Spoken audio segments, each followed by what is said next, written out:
sejahtera buat kita semuanya. Assalamualaikum warahmatullahi wabarakatuh. Semoga healthy people dan keluarga dalam keadaan yang sehat dan tetap penuh dengan semangat di weekend pagi ini. Hari Sabtu pagi, healthy people, kita isi dengan hal-hal yang bermanfaat ya.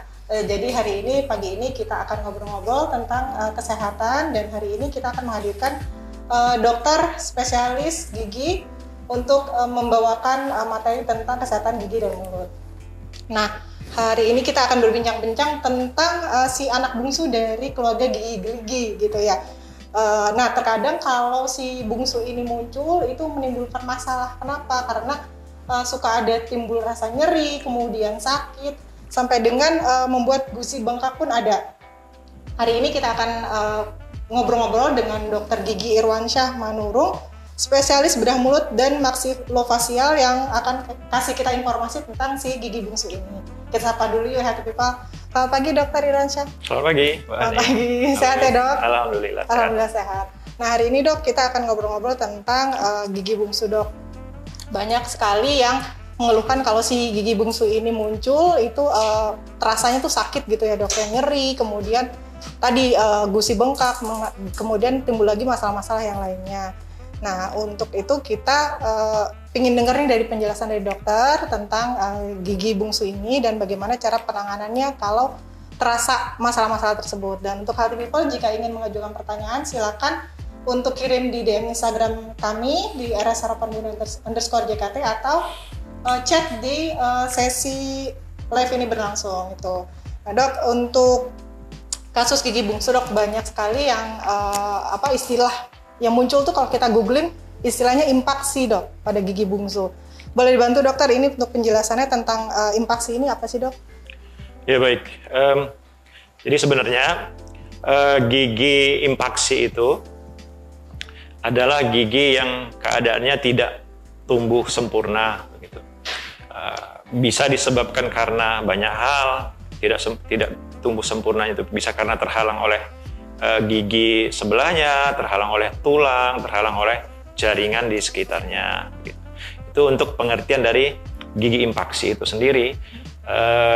Dan kalau bungsu yang impaksi, artinya memang gigi geraham terakhir yang tumbuh, yang impaksi, yang tidak tumbuh sempurna. Karena gigi yang impaksi itu tidak harus pada gigi geraham bungsu, bisa juga mengenai gigi-gigi yang lainnya, begitu Mbak Ani. Oke, baik dok. Jadi impaksi ini, healthy people, adalah kondisi di mana gigi tumbuhnya tidak sempurna ya dok ya. Dalam arti bisa miring, bisa tiduran gitu ya dok ya. Betul. Dan jadi masalah kalau ternyata si gigi bungsu ini yang mengalami impaksi ya dok ya. Iya. Saya baca dok sekitar 90% dari kita-kita nih yang udah tumbuh gigi bungsu ini nggak sadar kalau gigi bungsunya tuh udah tumbuh. Ini benar nggak ya dok ya? Ya, benar. Jadi banyak penelitian, ada yang menyampaikan 90%, ada yang menyampaikan 80%. Intinya memang prevalensi terjadinya impaksi itu sangat tinggi.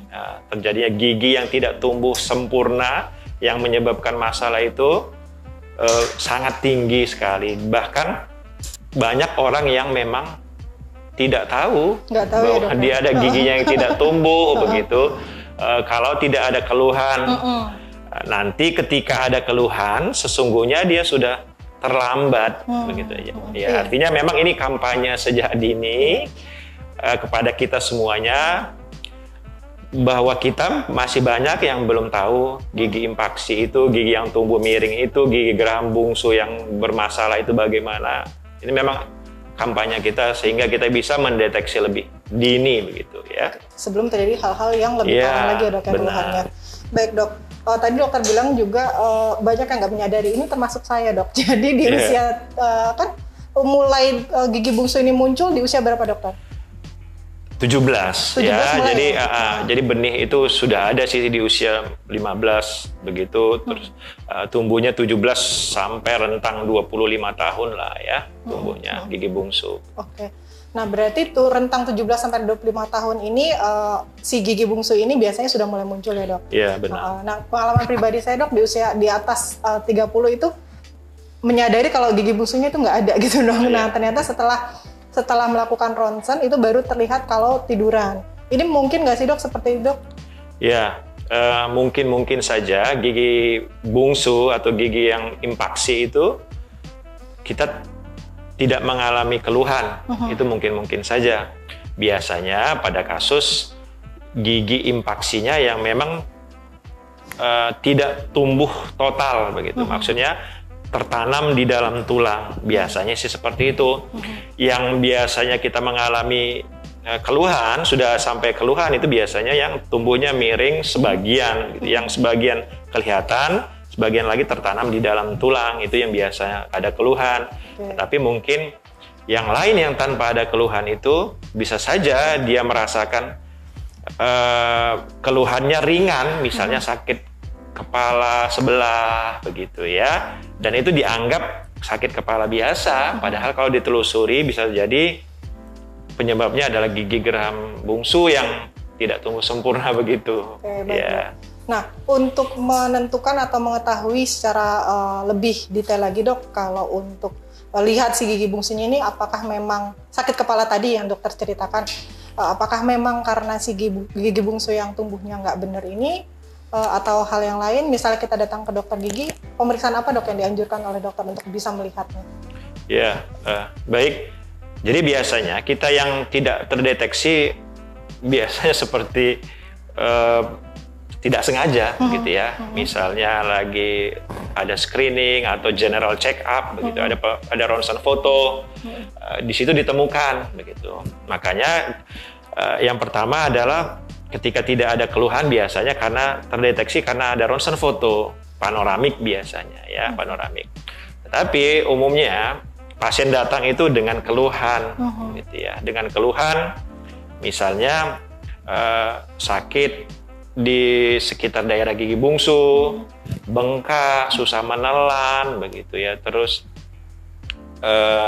banyak hal yang lain lagi, misalnya yang paling umum sakit kepala begitu, tegang tengkuk, ya, telinga berdengung. Nah, itu yang keluhan-keluhan yang ringan. Itu keluhan yang ringan biasa saja. Yang berat banyak ya. Contohnya yang berat banyak yang berat. Misalnya kista pada rahang itu yang arahnya ke berat misalnya, atau bisa menyebabkan pembengkakan pada rahang yang disebut misalnya infeksi berat sampai menimbulkan abses di daerah sini begitu ya, bisa mengarah ke tumor juga begitu. Dan ini kenapa perlu kita kampanyekan, karena efeknya mulai dari yang ringan sampai yang berat itu bisa terjadi gitu.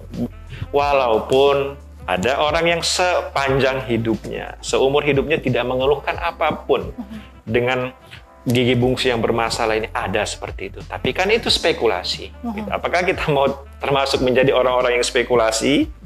Kan tentu saja tidak. Jadi deteksi dini itu penting sekali. Gitu. Baik dok, ini deteksi dininya tentunya Healthy People seperti kita sudah ketahui kalau untuk pemeriksaan gigi baiknya adalah 6 bulan sekali ya dok ya? Dokter gigi ya? Iya, jadi pemeriksaan itu penting secara rutin gitu ya. Jadi jangan sampai sudah terjadi ya akhirnya kita loh kok bisa begitu ya, statement itu yang sering saya dengarkan dari pasien, dok masa iya sih dok hanya karena gigi bisa seperti ini. Itu statement biasanya statement yang sudah terlambat begitu. Terlambat ya dok ya. Nah untuk yang kita lakukan dok, misalnya ada keluhan-keluhan seperti itu, sudah muncul keluhan nih dok, sering kecil tapi sering, kayak dokter tadi bilang kan keluhannya ringan tapi itu sudah berulang. Nah, nanti penanganan yang akan dilakukan apa, dok? Iya, jadi dari keluhan biasanya pasien datang dengan keluhan seperti itu. Sakit kepala, telinga berdengung, atau bengkak hilang. Terus dalam seminggu bengkak, nanti hilang, nanti bulan depan bengkak lagi. Secara reguler seperti itu. Gitu. Artinya ketika sudah ada keluhan seperti ini, harus dilakukan penata laksanaan. Mulai dari penata laksanaan pemeriksaan ronsen misalnya. Dari ronsen itu, ketika memang sudah mendesak, maksudnya sudah beresiko menimbulkan infeksi yang lebih luas, harus diambil begitu. Karena jeleknya gigi bungsu ini selain dia akan merusak dirinya sendiri, katakanlah gigi itu berlubang. Kenapa berlubang? Karena makanan sering masuk di situ, makanan masuk di daerah gigi bungsu yang tidak bisa susah untuk dibersihkan begitu.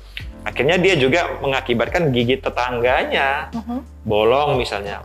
Artinya kan kita harus mencegah, katakanlah kalau gigi bungsunya rusak, kita ambil gigi bungsunya sedini mungkin, mencegah gigi tetangganya rusak. Dilakukanlah tindakan pengambilan gigi geraham bungsu, biasa kita sebut dengan bedah minor gitu, bedah kecil begitu ya. Dok, untuk berarti kalau si geraham bungsunya ini kita nggak ambil, itu akan merusak si tetangganya tadi dok ya, ikut berpengaruh terhadap kesehatan gigi yang lainnya di sekitarnya dia gitu ya dok? Iya. Nah, untuk diketahui ketika gigi geraham bungsu ini sudah sampai ke tahapan keluhan, katakanlah sakit, jadi datang dengan sakit dok begitu. Sesungguhnya itu sudah ada keterlambatan di situ. Karena kalau belum sakit belum datang dong. Iya, begitu. Makanya itu tadi seperti Mbak Hani sampaikan, 6 bulan sekali ya kontrol. Ya diskontrol saja, nggak harus ada tindakan dikontrol. Oh iya, ternyata katakanlah gigi bungsunya tumbuh sempurna atau gigi bungsunya miring, tetapi belum merusak gigi tetangganya. Nah, begitu. Nah, untuk pembedahan tadi dokter bilang kan ada pembedahan ya dok ya berarti ya. Ini minor dok. Ya. Pembedahan minor berarti dilakukannya bisa di ruang praktek dokter atau harus ke ruang operasi dok? Iya, jadi jenis pembedahannya memang bedah minor surgery begitu ya. Bisa dilakukan secara lokal anestesi kita lakukan seperti ini di dental unit, di ruangan praktek biasa kita bisa lakukan. Atau pada kondisi tertentu kita bisa dilakukan dengan general anestesi atau bius tidur begitu ya. Baik dok. Nah kalau untuk pembedahan mulutnya sendiri nih dok, bisa kan orang-orang kadang-kadang gigi pengaruhnya ke saraf gitu ya dok ya. Nah ini bisa mempengaruhi saraf gigi di sekelilingnya atau nggak sih dok pada saat ini pencabutan si gigi bungsu ini dok? Iya. Jadi umumnya pasien datang itu dengan dok ini ada masalah atau karena gigi bungsu itu bukan harus gigi bawah ya, gigi geraham bungsu bawah, atas juga iya. Umumnya kan bertanya dok ini ya seperti kemarin saya ditanyakan sama pasien, dok ini saya setelah cabut gigi ini kok saya merasa ada pengaruhnya dok, saya minus saya makin ini. Jadi itu sesuatu hal yang memang tidak ada hubungannya antara penglihatan, kita melihat jadi lebih kabur begitu, nggak ada hubungannya sama sekali, tidak ada hubungan sama sekali, ya. Ada hubungannya dengan persarapan mana? Persarapan yang misalnya kita di rahang bawah itu saraf hanya untuk saraf rasa begitu ya, misalnya beberapa kasus yang terlalu dalam misalnya memang menyentuh dari persarafan itu bisa saja terjadi gitu ya. Terjadinya apa? Kesemutan gitu, kesemutan yang berkepanjangan di daerah bibir gitu, itu bisa. Tapi kalau misalnya hubungannya sama saraf, saya nggak bisa melihat, minus saya makin ini, itu nggak ada hubungannya sama sekali. Justru kalau tidak diambil, pemirsa ya, justru kalau tidak diambil infeksinya ini, justru bisa meluasnya bukan hanya ke saraf, meluasnya ke struktur organ yang lain yang membahayakan, gitu ya. Jadi memang solusinya satu-satunya adalah diangkat ya dok ya? Iya, dengan terpaksa kita harus mengangkat begitu. Kita lebih baik mengangkat satu daripada terlambat harus mengangkat yang lainnya. Gitu baik, ya. Dok. Tadi dokter sempat nyebutin kalau untuk gigi geraham bungsu ini nggak cuma yang di bagian bawah, berarti totalnya ada berapa dok gigi geraham bungsu ini? Ya, gigi geraham bungsu itu yang namanya bungsu 4 begitu 4, ya. Nah, secara teoritis dia 4. Atas 2, bawah 2 begitu. Walaupun ada juga yang tidak punya, misalnya atas yang nggak ada, bawah ada begitu, kiri ada, atas kiri nggak ada. Ada juga yang seperti itu. Ada juga yang seperti itu, dok. Baik dok. Nah untuk persiapan yang dilakukan dok sebelum pembedahan ini biasanya apa saja dok? Biar healthy people tahu nih dan siap-siap kalau yang mau ngerasa sakit-sakit terus nanti datang ke dokter, dia udah siap-siap dulu nih dok. Apa aja yang perlu dipersiapkan dok? Iya, jadi yang pertama memang ketika ada keluhan ringan, telinga berdengung, sakit kepala sebelah, ya bengkak, begitu, sakit yang nggak tahu sampai ke kepala, tegang tengkuk, ya datang saja, kita lakukan pemeriksaan, persiapannya, kesehatannya yang cukup, artinya malamnya tidak bisa tidur terlalu larut, begitu ya, bekerja sebelum tindakan makan dulu, begitu ya, pada kondisi yang paling fit. Untuk bius lokal seperti ini kita lakukan tidak perlu ada puasa misalnya, tidak, justru makan sebelum tindakan sehingga setelah tindakan bisa lebih nyaman begitu ya. Jadi tidak ada yang perlu dikhawatirkan, menyeramkan sekali, tidak ada. Jadi memang nggak usah khawatir ya untuk jika mau ada pembedahan minor. Ini pembedahan juga minor, jadi anestesi lokal dan dilakukan di ruang poliklinik saja gitu ya dok ya. Nah untuk proses selama pembedahannya berapa lama dok kira-kira? Ya, itu sebenarnya tergantung tingkat kesulitannya ya. Tetapi kalau rata-rata kita kerjakan di sini rata-rata dari kesulitan sedang sampai berat itu rata-rata 20 sampai ya 20-25 menit lah. Gitu. 20 sampai 25 menit ya. Baik. Rata-rata sih seperti itu ya. Baik dok. Untuk penyembuhannya dok, tadi kita udah ngobrolin untuk persiapannya, kemudian prosesnya berapa lama. Nah ini untuk proses pemulihannya dok, kira-kira berapa lama untuk proses penyembuhannya sampai dengan mungkin pada saat selesai itu kan belum ada dokter akan menyarankan tidak boleh makan apa mungkin gitu ada nah itu prosesnya berapa lama dok kira-kira? Ya jadi sebenarnya nanti ada anjuran setelah tindakan, misalnya dalam 1 kali 24 jam tidak boleh makan minum panas, dalam 1 kali 24 jam tidak boleh kumur-kumur, kompres dingin atau es dalam 1 kali 24 jam pertama itu. Setelah itu baru ada anjuran yang lain, misalnya kompresnya sudah mulai kompres hangat, mulai mobilisasi, buka tutup mulut misalnya, gitu ya. Untuk penyembuhannya sendiri kan ada fase bengkak dia namanya. Fase bengkak itu 3-5 hari. Jadi bengkak itu bukan sesuatu loh kok bengkak begitu. Justru kalau dalam tindakan seperti ini bengkak itu menjadi normal begitu. Karena setiap trauma dimanapun bukan hanya di sini. Karena cabut gigi itu trauma ya. Kesandung, kejedut itu trauma sama begitu ya. Jidat aja bengkak ya dok? Bengkak begitu ya. Apalagi ini kejatuhan durian itu trauma. Ya, itu bengkak. Jadi normal bengkak itu 3 sampai rentang 5 hari itu normal. Artinya kita bisa beraktivitas seperti biasa itu di hari kedua, di hari ketiga dengan asupan obat yang cara minumnya benar, itu kita bisa beraktivitas. Bahkan tindakan hari ini besok masuk kantor nggak ada masalah ya. Tetapi memang proses penyembuhannya itu secara bertahap gitu. Misalnya dalam waktu 1 minggu kita lepas jahitannya, pasti sudah lebih nyaman begitu. Oke, dok. Baik dok. Untuk perawatan yang dianjurkan oleh dokter setelah setelah pembedahan ini apa saja dok? Selain tadi kompres gitu dok. Iya, yang pasti ada asupan obat begitu ya, asupan obat. Dietnya diet lunak tentunya ya. Sebenarnya tidak ada pantangan khusus. Tetapi kan kalau dietnya keras begitu, setelah ini makan yang keras begitu ya, sakit ya, itu sih sebenarnya ya. Nanti malah robek lagi dok mukanya. Iya, begitu ya. Jadi istirahat yang cukup dalam 1 kali 24 jam, tidak boleh olahraga berat begitu ya. Tidak boleh terbang misalnya atau naik pesawat itu tidak boleh ya. 1 kali 24 jam itu tidak boleh. Boleh-boleh saja, tapi nanti masalahnya ketinggian itu bermasalah, misalnya jadi perdarahan lagi dan lain-lain gitu ya.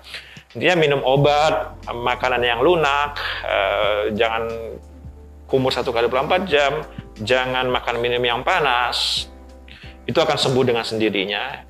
Jangan juga kita misalnya ada kasus itu yang justru menyebabkan infeksi, karena apa? Karena sampai di rumah dilihat loh kok masih ada darah, diambil kapas, dibersihkan seperti itu kan. Itu tidak perlu dilakukan, karena sisa jendalan darah itu penting. Kalau itu dibersihkan justru penyembuhannya nanti nggak terjadi. Jadi biarkan saja dia sembuh secara alamiah gitu ya. Baik, dok. Nah, untuk kondisi yang mengharuskan seseorang dok, misalnya pasca pembedahan, kemudian sudah di rumah, dokter tadi bilang kan sudah dengan anjuran-anjuran dia sudah melakukan dengan sesuai. Nah, case of emergency dok, apa saja poin-poinnya yang mewajibkan atau yang bisa dokter sarankan untuk bisa datang lagi ke dokter gitu dok? Ya, setelah dari instruksi yang kita sampaikan, bisa-bisa saja satu dan lain hal terjadi misalnya perdarahan yang tidak berhenti. Nah, misalnya perdarahan yang tidak berhenti. Terkadang kita begini, terkadang di saat pasien itu setelah operasi dia tidak begitu memperhatikan, mendengarkan, atau tidak begitu aware dengan instruksi yang kita sampaikan. Sampai di rumah, dia melakukan misalnya kumur-kumur lah, apa dan lain-lain, gitu, makan minum panas, akhirnya terjadi perdarahan. Biasanya karena kepanikan. Ya. Ketika ada perdarahan seperti ini, ya kita anjurkan untuk datang lagi. Nanti kita lihat penyebab perdarahannya apa, gitu ya. Atau misalnya setelah 1 minggu sakit yang terus-menerus, misalnya sakit terus-menerus ini maksudnya dari pagi sampai besok pagi itu sakit terus. Nah, ini kan ada masalah, artinya datang untuk dilakukan evaluasi. Bisa saja karena jendalan darah tadi dibersihkan sehingga tidak terjadi penyembuhan atau penyembuhan terlambat, akhirnya menimbulkan rasa sakit. Atau bisa saja ada masih sisa tulang yang tajam di situ. Itu bisa saja terjadi, gitu ya. Jadi untuk kasus-kasus yang seperti itu, ya silakan untuk datang untuk kontrol ulang. Baik dok, nah healthy people jangan khawatir dan jangan takut lagi ya kalau memang ada masalah terhadap gigi bungsunya, gitu ya, ada keluhan. Silakan datang ke dokter untuk diperiksakan. Jadi untuk pembedahannya sendiri pun ini termasuk pembedahan minor, dan kemudian dari dokter juga nanti setelah pembedahan akan diberikan anjuran-anjuran yang bisa dilakukan di rumah gitu. Nah, untuk case emergency atau kasus-kasus emergency yang bisa healthy people datang lagi ke rumah sakit untuk diperiksa kembali jika memang ada keluhan-keluhan seperti perdarahan yang tidak berhenti atau keluhan sakit yang terus-menerus seperti itu. Nanti bisa dikonsultasikan lagi ke dokternya. Nah dok, untuk tadi dokter kita di awal sempat nyebutin ya dok ya, kalau giginya ternyata nggak sakit gitu dok. Nah itu apakah tetap harus dicabut dok, saran dari dokter? Ya. Karena jadi, kan biasanya gini dok, kalau nggak sakit ya udahlah gitu dok. Ya, itu berbeda. Berbedanya begini, dia sudah pernah sakit, terus sembuh, disuruh datang, ya nanti kalau nggak sakit, saya datang. Itu sudah bisa dipastikan. Lupa sudah, ya, udah lupa dia. Nanti datang lagi sudah melampauin batasnya. Bukan hanya dia yang kena, tapi sudah tetangganya kena, gitu ya. Jadi kalau saya tetap saja gigi impaksi itu potensi untuk bermasalahnya ada. Ya. Maksud saya begini, kenali saja gejalanya. Secara akademis, memang gigi impaksi itu secara keilmuannya memang harus diambil. Tapi kalau misalnya kita harus memperingankan lagi lah gitu. Dengan catatan, kita harus tahu tanda dan gejalanya. Yang ringan-ringan saja. Sakit kepala sebelah, tegang tengkuk, telinga berdengung, sering bengkak di sekitar situ, kesusahan menelan, itu gejala-gejala yang ringan. Kalau sudah ada gejala-gejala yang ringan itu, sudahlah diperiksa, diambil. Tetapi kalau tidak ada, sama sekali tidak ada, fine-fine saja, nggak ada keluhan apapun yang ringan, oke, nggak usah diambil, dengan catatan, memang harus melakukan pemeriksaan rutin, gitu ya. Itu sih jalan tengahnya menurut saya. Kalau kita sandarkan semuanya kepada literatur ilmiah, potensi bermasalah ada. Tetapi, oke, kita ringankan lagi.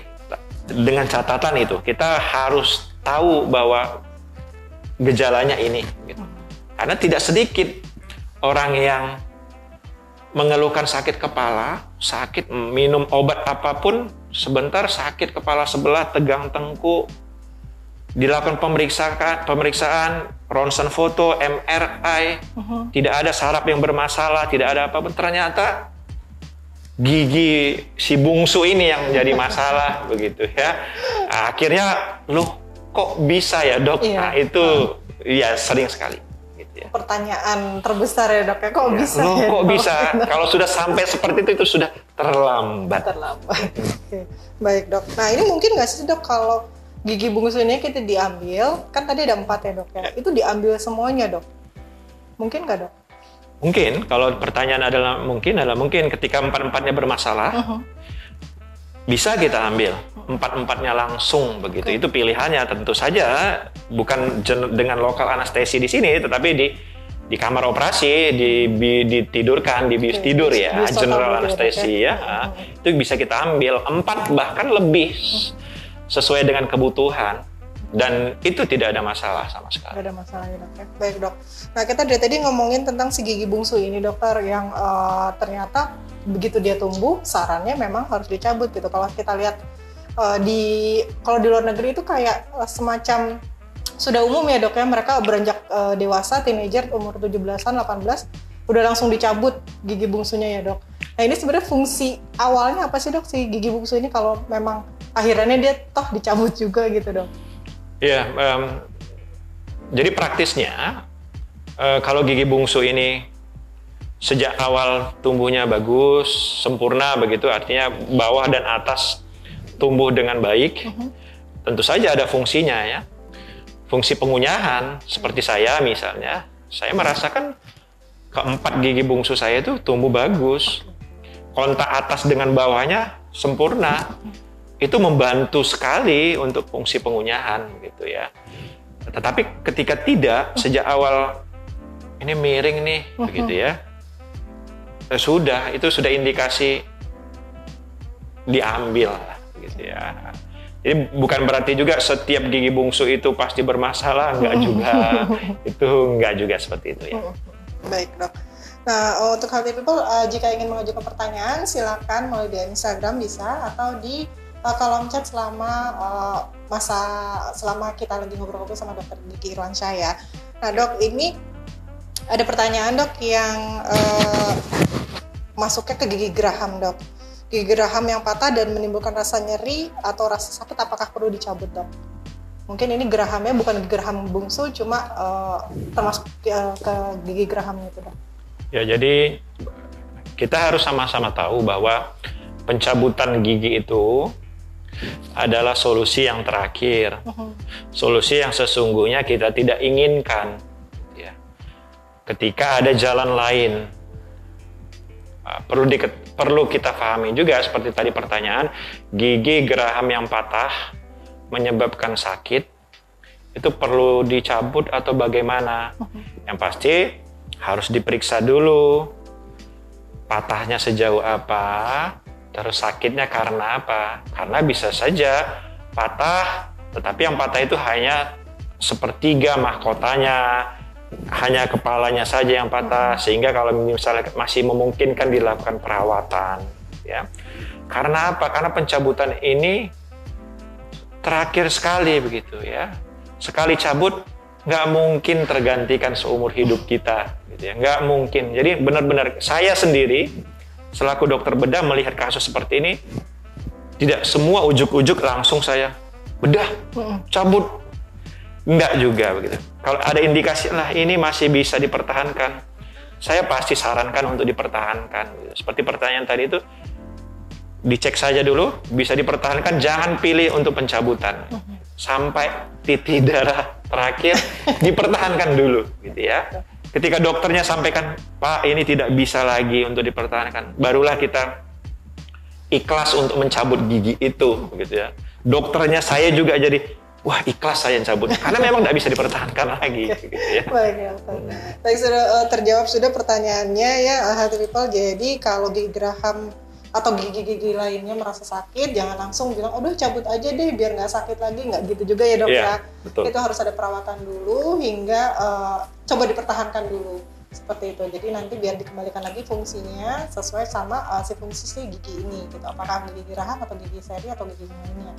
Gitu dok. Kecuali tadi si gigi bungsu tadi memang disarankan untuk dicabut ya dok ya. Baik dok. Nah untuk ini ada pertanyaan lagi dok, memang di luar konteks dok, tapi tentang gigi susu dok. Gigi susu yang belum tanggal tapi sudah tumbuh gigi lain di belakangnya, ini harus gimana dok? Jadi gigi susu masih ada numbuh lagi untuk gigi tetapnya di belakangnya dok. Ya, jadi gigi susu itu banyak pengertian kita yang sedikit menyimpang ya. Gigi susu itu tanggal, kalau sudah goyang dia tanggal sendiri gitu ya. Kalau belum goyang, ditunggu goyang. Nah itu kan belum goyang, banyak yang seperti itu. Sebenarnya tidak. Sebenarnya gigi susu itu harus bisa tanggal dengan sendirinya atau kita tanggalkan kalau sudah waktunya. Misalnya gigi susu bawah depan ya, gigi bawah depan itu biasanya permanennya tumbuh di usia 6 tahun. Ketika di usia 7 tahun, gigi bawah itu tidak goyang, gigi susunya tidak goyang, terus gigi tetapnya di belakang sudah muncul, apakah kita tunggu sampai goyang? Ya tidak. Gigi susunya harus diambil segera, walaupun dia tidak goyang. Gitu. Karena kalau tidak diambil, seumur hidupnya dia akan gigi susunya nggak goyang-goyang nanti jadinya. Gitu. Akhirnya giginya berjejal. Gitu ya. Diambil saja gigi susu yang masih ada, sementara gigi permanennya sudah ngantri di belakangnya untuk tumbuh begitu ya. Nah itu menyebabkan gigi penumpukan susunan gigi seperti itu juga deh. Gigi harusnya 32 bisa jadi 38 nanti gigi susunya masih ada gitu, 6 lagi gigi susu masih ada gitu ya. Adakah yang seperti itu? Ada, tentu saja ada. Terus apa yang disebutkan? Iya dok, ini enggak tanggal-tanggal, nggak goyang-goyang gitu ya. Terus gimana gitu ya. Itulah perlu edukasi sejak dini, tidak untuk kita karena kita sudah misalnya terlanjur, tapi untuk pendidikan untuk anak-anak kita nantinya begitu ya. Baik dok, terima kasih. Jadi Healthy People yang tadi bertanya untuk sudah tumbuh gigi susu, sudah tumbuh gigi tetap tapi gigi susunya masih ada, itu sarannya adalah segera dicabut untuk gigi susunya biar nanti gigi tetapnya tidak berjejal di situ, seperti itu ya dok ya. Nah dokter, untuk saran dari sebagai penutup nih dokter, saran dari dokter untuk pasien yang memiliki masalah-masalah mungkin dok pada pertumbuhan gigi bungsunya, saran dari dokter apa dok? Ya saran dari saya, lakukan pemeriksaan rutin ya.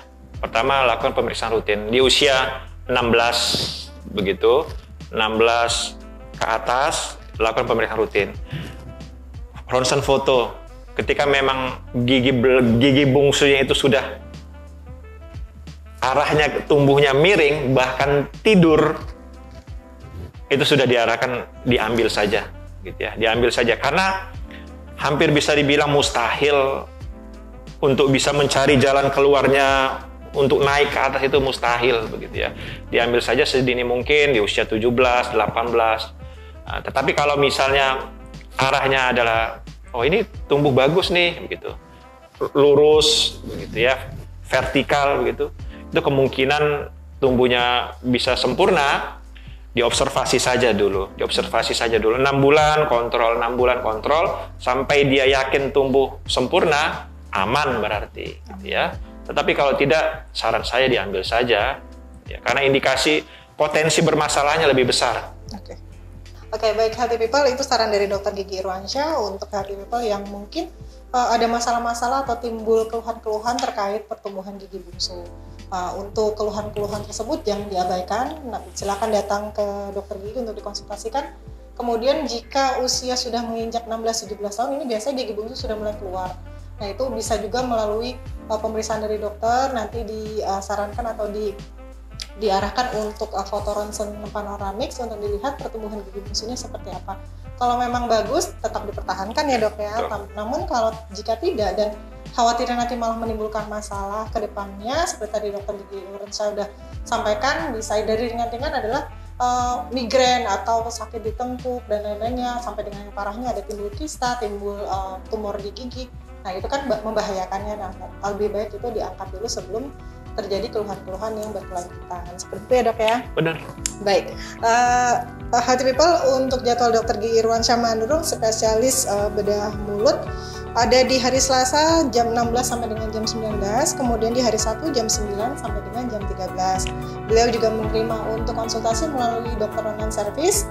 Di Healthy People bisa WA di nomor 0817 0349 0318 untuk mendaftarkan dosnya, seperti itu. Nah, Healthy People juga bisa follow dan subscribe di YouTube channel Rumah Sakit Harapan Bunda, RS Harapan Bunda _JKT untuk melihat rekaman video hari ini atau live chat hari ini, dan juga rekaman dari live chat yang sebelum-sebelumnya. Mudah-mudahan Healthy People dapat menambah hal-hal tersebut mudah-mudahan dapat menambah edukasi buat healthy people di depan. Mungkin sekian dari kami Healthy People, terima kasih atas atensinya hari ini di weekend pagi hari ini, mudah-mudahan bermanfaat buat healthy people semuanya. Keep healthy and happy.